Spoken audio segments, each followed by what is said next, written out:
What is going on, y'all? It is Monday, July 27th, 2026. Trading Trends with John Salama, CMT. LeBron is a Sixer. Official. Signed it. Unbelievable. Let's get into the markets. There are things going on here. Let's get right into it. I hope everyone had an absolutely splendid weekend. It was beautiful around here on the East Coast. Let's get into the markets. I did a bunch of stuff there earlier this morning. A lot of different charting over different indices. I looked like, to me, technically, the markets across, domestic markets, so SPY, Dow, Russell, and Qs, all look pretty poised for about a 3% run up in the next 2 to 3 weeks. We'll take a look at what's moving the markets today. Specifically, I'm calling for about roughly around probably to the downside of a 10% reduction in vol, probably more than that, because when it comes in, it really craters. So let's see. What's the headline today? Obviously, there's stuff going on in the war that the U.S. and Iran may be, having talks and all this stuff. A big day for retail, software in India. Big jumps around 3%. We'll look at the chart specifically. Anywhere from 1.5% to 4%, depending on the name. But a big jump for retail and software. Software, we were talking about at the end of last week, a bit of a reversal today. We'll take a look. And India, I haven't seen this one really jump today. A big one. And oil is the big mover. When you see these inverse moves, right? Oil drops. You can afford now much more easily to go to the mall and buy whatever you likely don't need for the most part. But that's the way that relationship works. So oil, big drop. Retail swallows it up the other way. New all-time highs for dividend stocks, financials here, and the European financials. To be very honest with you, when you have the financials and, my goodness, European financials, a different tranche of risk, typically the market's saying we're not worried. You don't invest in banks to all-time highs, to the tune of all-time highs, if the market's fearful of something. So this oil dropping 8%. Obviously, financials have been doing very well today overall, more new all-time highs. Let me get into the dashboard panel here. We'll show you everything that matters and nothing that doesn't, quite frankly. Let's get to it. See it. Good. That's the intraday chart here on the SPY. We'll get to it in a minute. It's 3 o'clock at the timing of this show. It's 26 million shares in SPY, so still very below average. A summer Monday. We're averaging 45 million. That's down from versus typical average monthly norms. Micron, we said you wake up on one side of the bed, they either love you or they hate you if you're a semi. Today they're on the wrong side of the bed with Micron down 3. Nvidia, same thing, under $200, down 4%. AMD on the wrong side. Most SMH semis today are down 6%. I want to point out Apple up 0.75%. That is a new all-time high for Apple and Bank of America. And again, that's the institution saying, I really do think fear has again been structurally removed, even with the war, even with the Fed likely to hike one time in between now and December. I was looking at the Fed plot, the dot through the CME. It looks like the markets, I think, are going to have to digest that, and then it'll still go higher. All things are known, essentially, priced into the market. Tesla down 2%. Google up 2%. There's an up move. Microsoft up a big 3. SpaceX down 3. Hit 108. I believe that's a new low since the IPO in June. Overall, as I said, the stocks are down 2.5%. Same one with the Nvidia heavy SMH down 2.5%. Taiwan Semi down 2%. And that is it for that. Our intraday tape. So it really looked like a bullish tape into the morning, with the whole reduction of oil. And once we see what happens once liquidity enters the room, and that is specifically at 9:30 a.m. So that's where I care. We were getting pretty bullish in the pre-market till around 6:30 a.m. And then boom, here was literally right here, 9:30 opening bar at 7:45 even in SPY. Before is basically at 10 a.m. We were already at 7:42. I was paying attention to an early VWAP indication, and then we didn't hit a low. We kept on sliding lower till about 1 p.m. Eastern time. We actually hit 7:36 in SPY, and just now as we speak, it has climbed from 7:36 right back to its magnet of VWAP at 7:39. I expect us to close right around there. Zooming out here, let me get back to what I was talking about in the open. So this is SPY. I think we are going to hang in. It is gathering itself right around that 7:45 level. I'm surprised to see it go as lower as it has. I want to see how it closes versus 740 VWAP. Above, I'll take as a bull signal that the market's getting ready to go sooner. If it closes below 740, it could take a little bit longer to stabilize to get that 745. I believe 745 will be its launching pad, where we will then go to new all-time highs just really by a hair. It almost looked like a failed double breakout or a double top. I think we'll get very close again because I'm counting the run that started from 740 towards my 761 projection. Not to be just cute, and I think that'll happen around. It depends what happens, obviously, with this close and the follow through, but not the end of next week. Basically, I'm having the August 9th to the 15th around there, or the 12th through the 15th for this projection. Obviously, markets can do it before. But that's what I'm seeing here. So a bunch of zigging and zagging and then stabilizing at 745. You get that first initial one or two closes at or above 745. And then I believe you will be at 760, 761 target by mid-August is what I'm projecting. All right, let us get into the hoods right here. Under the hood, again, we're talking about the direct beneficiary of lower oil. That is retail. It's your American Eagle, your Gap, all that good stuff. I buy my clothes at shows, at concerts, so I'm not really having a ton with the retail space. But right here on the chart, we talked about this a while ago. This is a really kind of a Mexican standoff here. Forgive me for the, I guess, the blatant racism there. But here is a deadline here at $85. That is your support. It's closed above it every single day since June 10th, minus this ugly bar here on the 17th, where it lost 3%, which is massive for XRT. This is, $1.80 ATR on a $90 stock. So it moves, but not, amazing volatility. The beautiful hammer today. Look at this candle today, dude. 89.11 VWAP. They're saying, give it to me more. This thing gets nosebleed territory at 90.40. That has been the chart since the high that was put in before the war in late January. So kind of a perplexing chart in terms of trade. I kind of want to sell strangles here because I don't think it goes above that 91.5. Of course, you're going to be headline driven to this. The war ends, this thing's going to pop because oil is going to drop. If it goes the opposite way and oil surges, this is probably going to get closer to testing its 200 down to 85. I kind of still like the idea of selling strangles. That's just because I don't think it's still going to pay you, though, unfortunately. I would sell the 91 half 85 and just kind of do it every 3 weeks. But I don't think it's going to pay you. Like I said, I pointed out the volatility figure on it. But in terms of other things here, I see a mixed picture for this because it got the top of a channel here. It gets to nosebleed territory, as I said, when it gets to that 90 handle. And it probably wants to rest closer to an 88. And the 85 is the floor, hence why I want to sell the floor and ceiling there of a 92 and an 85. But they're loving it today as a direct beneficiary of the lower oil. Second is software. We were pointing out this chart the other day. This thing had an ugly purge lowers. Actually, if you remember, on Friday, it was a bottom 3 ETF last week, just lower, lower, lower. And boom, looks like it put in that floor here with an 87 handle. A beautiful looking candle today, VWAP 986. It's above it. It's gotten, not, I don't have any belief in software as of 2026. I just live in the facts. And if you have 3 closes above a 200 moving average that's falling like a knife, I don't believe in it. So I think my same message is what I said for Friday is this one looks like to base. It's a little bit volatile, so I still give, it looks like it's already started to ascend. I think on the Friday video, I was saying an 85 floor, if things get uglier. It looks like it was happy testing that 87 floor and see if to stabilize. I think it's going to get a little bit tired right around here. I'm curious with how much oomph they close it above VWAP. And ultimately, it'll 95 maybe, because I do see a bullish 2 weeks for this sector, for the subsector of software, potentially getting as high as 97 if folks think the worst is over for software. Give you this kind of oopsie like you saw in May, and then that'll be that. I just want to check one more thing. You're closing on 50 RSI right here, the neutrality point. You need folks to step up to get above those moving averages so it starts to stabilize, if not rise and pick up momentum. That starts to happen right around a 92 handle, which is 50 cents away. It's up 4% today, a huge day. This was an absolute clunker last week.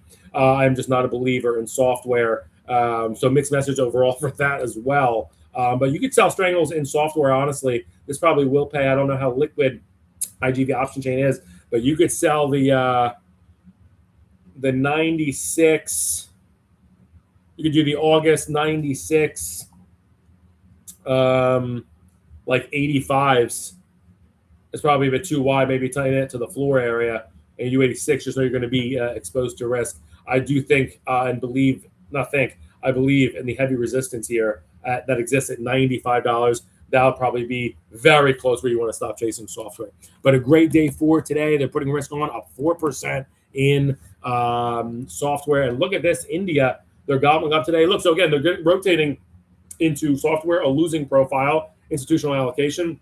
And then India, a losing profile. I'm giving you two names that peaked, one in January software, and India was the talk of the town last October, same as China and crypto. India really became ugly. Again, a 2026 story. The calendar changed and really it solidified the picture on India. It said, no, thank you, kind of like software.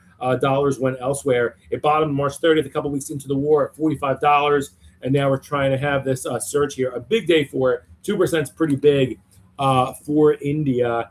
What happens here now? I also think this is a decent period for the next 2 weeks for India. I think it's going to start marching as it is towards $49. This is already on a 51 RSI.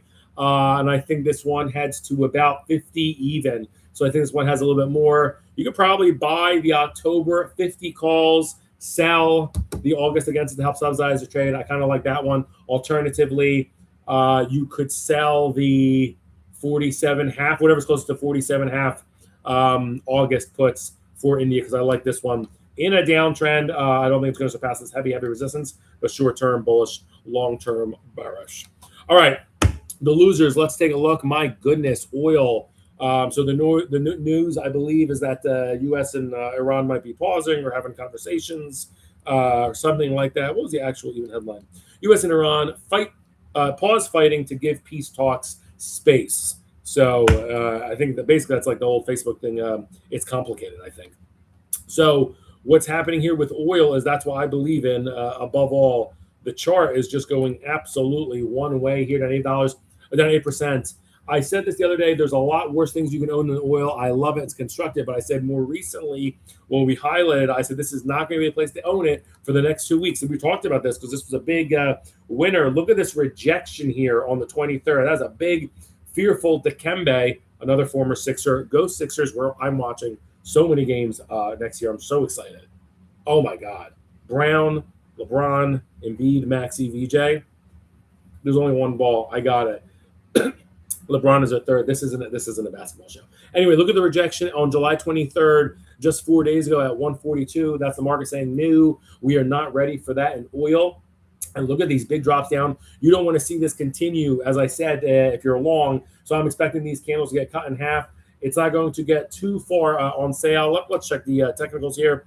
I want to give this 2 weeks or so to breathe, as I said, when the market likely puts in that peak in mid-August, early to mid-August, north of 7,600 in the SPY, in the futures. I will very likely want to pick this one up on sale. I think it's going to be right around 122. If they really bludgeon it and the war ends or something much more bullish happens, like another 3-month ceasefire, things like that. And of course, you have bullish catalysts from earnings and tech and everything like that. And the market really has a sigh of relief and they want to chase and snort growth. They could take this down as low as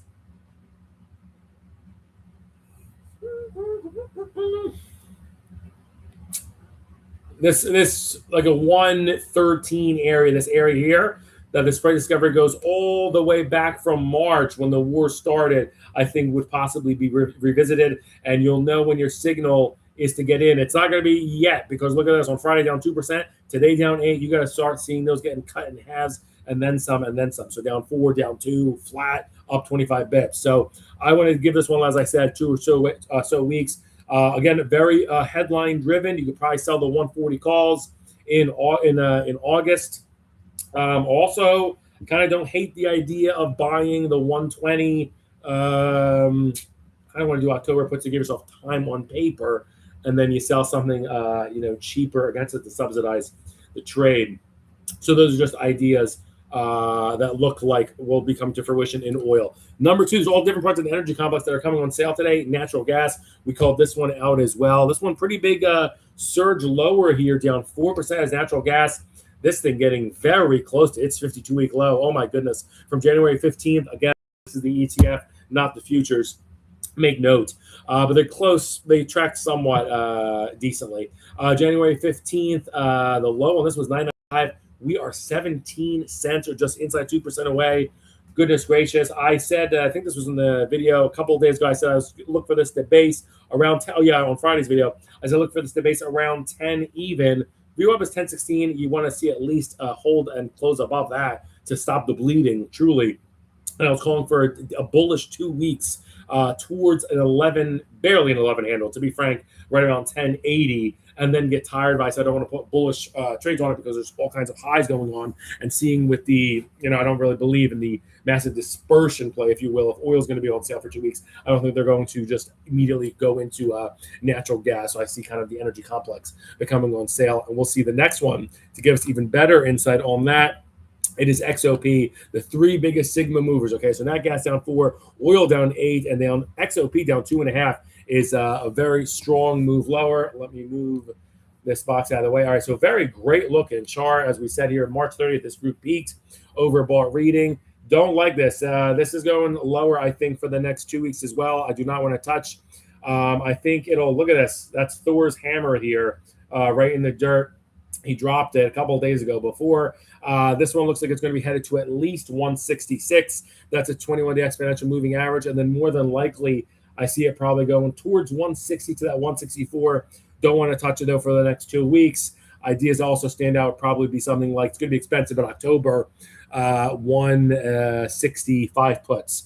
Alternatively, you could sell the August 175 calls, and then buy always something against it to subsidize the trade. All right, top 3 gainers of the past 5 days. Let's get into it. These things have been absolutely crushing it live to the second. Your number one mover have been the miner juniors, okay? A lot of the miners have been ripping it, silver miners, copper miners, uranium itself. All of them have been really doing well. This is the best of the bunch, up 7% in the past 5 days. Today, a continuation of that, up 1%. You can see the floor, the landing, it's stuck there with a 91 handle about a week and a half ago, and now it's surging, basically 10%. Ugly rejection there on the 22nd at 103, and now it's trying to squeak back. I think it's going to hang in around this 98 handle and then try to hit its ceiling. The most bullish it will get is 108. I don't think it's going to surpass that, which lets me think that this trend is still not your friend here because the 200 days rolling over. And to be frank, it looks extremely heavy here at 104 at that level. So I still think it's got a couple of days left as it tries to tackle more realistically this 103. So you got a couple more dollars to go. You do want to see it close its VWAP of 98.54, though. It's getting kind of close to it, 30 cents away. Some I want to look for. It's the crusher this week, up 7%. Number 2, up not as much. Silver up 3 1/3%. Of course, they move very correlated. It's been doing it very well this week. Today it's up 50 bips. This one I also believe has another couple of days to go to the upside, as high as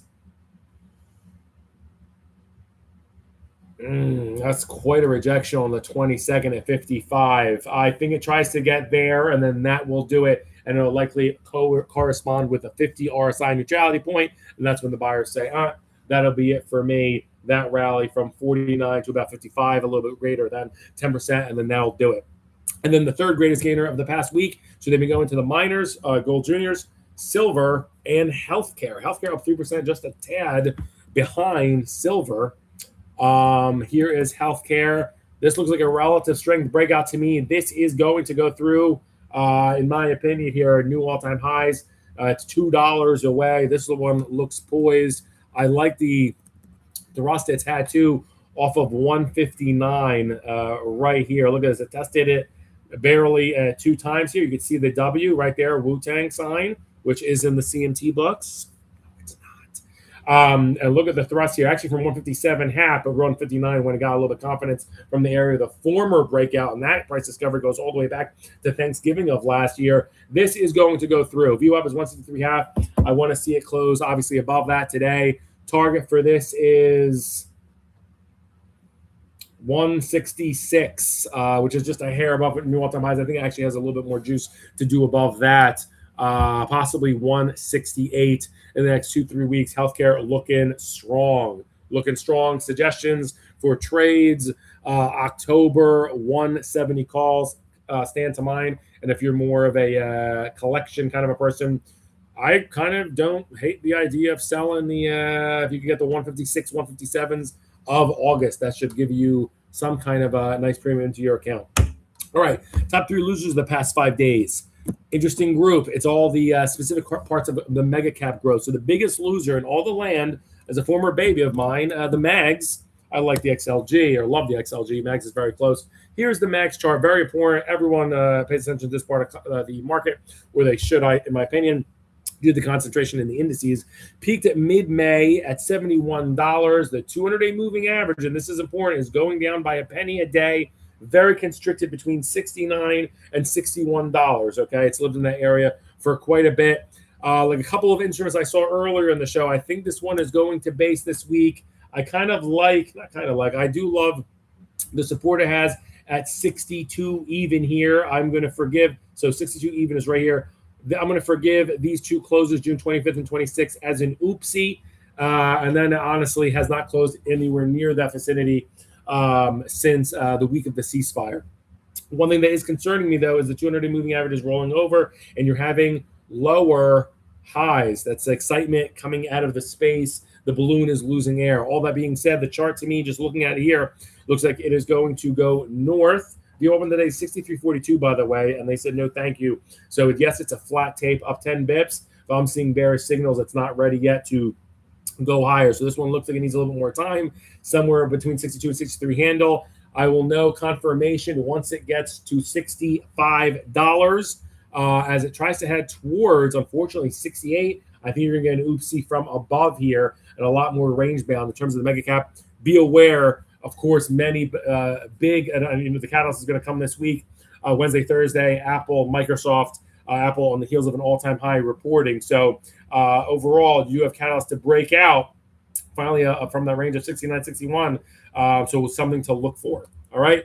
The second biggest group loser in the past week, and I got stopped out last week, cybersecurity. This has been an ugly name, Bugly, I guess you can call it. Bug is a ticker down 5.5%. It was on a heck of a run, though. Peaked new highs to July 15th at nearly $43, and it came off fast to $37. Today up 1%. Already looks like it stuck the landing here with that 37 handle, and it's going higher. VWAP 38.27. Want to see it close above that today. This one is going to, I believe, hang in, like I said, 38 right around here in the very short couple days. I think this one is headed to 42 to 43. I foresee myself putting some kind of a play on here as I do see this one being a pickup in the next 3 weeks to new highs. Trades that come to mind, you can sell the August. If all these are listed, I don't have the option chain in front of me. If they're listed, you could sell the 37 August and also always buy something against it, the 36s or something. Alternatively, you could buy the October 42 calls for Bug. All right. So I want to see more formation higher before giving this in. You've seen lots of W's in the market. I want to make sure something like that doesn't happen. Otherwise, it could be the fuel to go higher. I think this one is becoming a pickup soon, cybersecurity, after becoming on sale for the past almost 2 weeks. All right, and the last one before we get out of here, losers of the 3 days that they've been MAGs, they've been cybersecurity, and very close to MAGs is Ark. Kathy's been taking it on the chin, unfortunately. The MAGs at least peaked 2 months ago. Ark peaked in October when Bitcoin was, 120. China was the talk of the land. All kinds of quantum stocks, not just the group that's breaking out now. So this is the Kathy fund. Honestly, I still see pretty similar. I looked this one to base around $71 to $72 this week, and I think this one is headed over the next 2 to 3 weeks towards $77 to that $80 range. Note the 200-day moving average is at 77.65, and then there at right around that level of $79 or so, this will run out of steam. But that's a great 10% move from here, and that'll also likely correspond with the 50 neutrality point when the tough gets going, or when the tough going gets tough, the tough gets going, that kind of thing. When that happens, they're going to exit this trade. This isn't specifically, it is growth. That's not where the market specifically is here. And this 200-day moving average is now going down by about 10% a day, by 10 cents a day. I do think this one's going to be magnetized though towards $77 or so. Call trades that stand out would be selling August 71 puts. These are going to be listed very likely, and then buying the 70s against it. Or you could buy the October's 77 calls, and then you can sell the 77 August against it. All right, top 3 trades in the past 5 days. We'll see if these last for the next 5 days. Long gold miner juniors, short the Mag 7, short cybersecurity. Those have been the trades du jour dominating the market for the past week, dominating the free agency market. LeBron James and the Sixers. All right, peace. We will see y'all on Wednesday.